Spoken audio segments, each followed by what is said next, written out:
जय श्री राधे। पूज्य श्री सद्गुरुदेव भगवान के चरणों में प्रणाम। संत भगवान कहते हैं, साधक ने प्रश्न किया, कुछ समय नाम जप करता हूँ, लेकिन बाकी समय भगवान की स्मृति कैसे बनाए रखूं?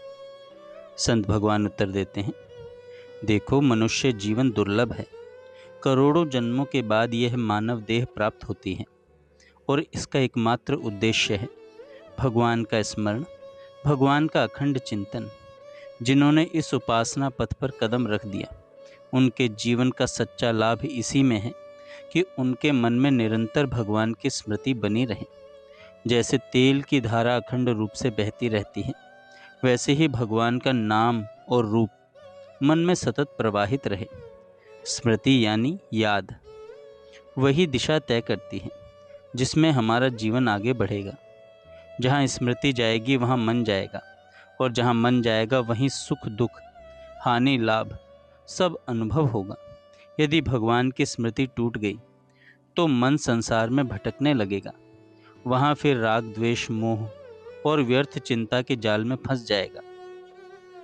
इसीलिए सबसे बड़ी सावधानी यह है कि हर क्षण देखें, क्या मेरी स्मृति भगवान से जुड़ी है या संसार से। भगवान की स्मृति कोई कठिन साधना नहीं है। जिनसे हमारा संबंध होता है उनकी स्मृति सहज रहती है।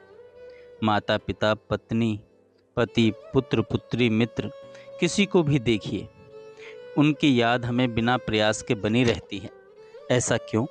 क्योंकि हमने हृदय से स्वीकार कर लिया कि यह मेरा है।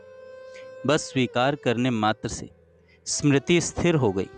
इसी तरह यदि हम हृदय से स्वीकार कर लें, मेरे प्रभु ही मेरे हैं, वे ही मेरे सर्वस्व हैं, तो भगवान की स्मृति अपने आप स्थिर हो जाएगी। फिर याद करने की मेहनत नहीं करनी पड़ेगी, क्योंकि स्मरण स्वभाव बन जाएगा। स्मृति में दो बाधाएं हैं, संबंध और व्यवहार।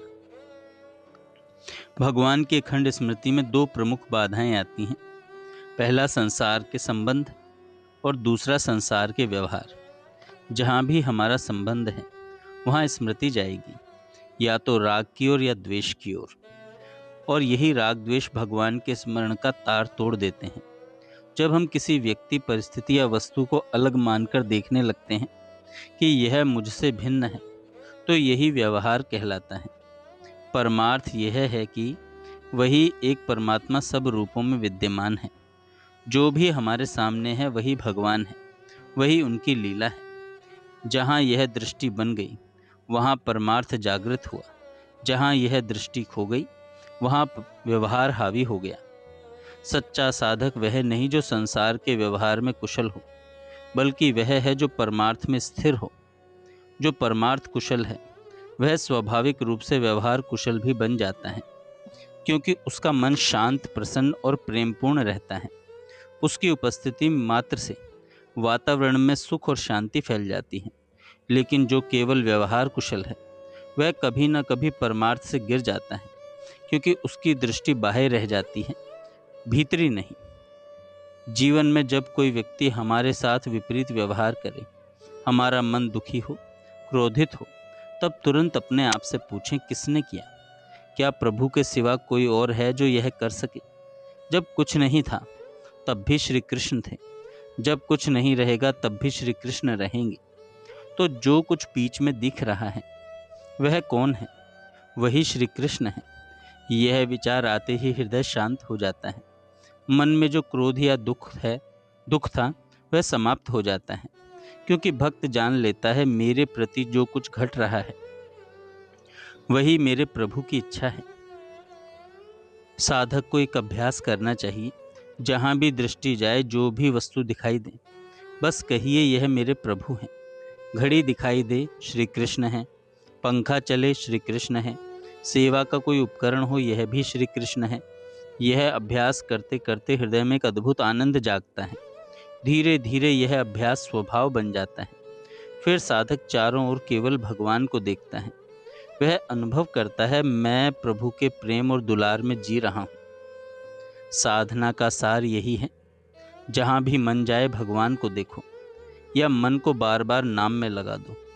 जब हर दिशा में, हर वस्तु में, हर अनुभव में हमें वही भगवान दिखाई देने लगे, तब अखंड स्मृति स्फुरित हो जाती है। फिर मन कहीं नहीं भागता, वह स्थिर हो जाता है प्रभु के चरणों में। जीवन का सर्वोच्च लाभ भगवान की अखंड स्मृति है।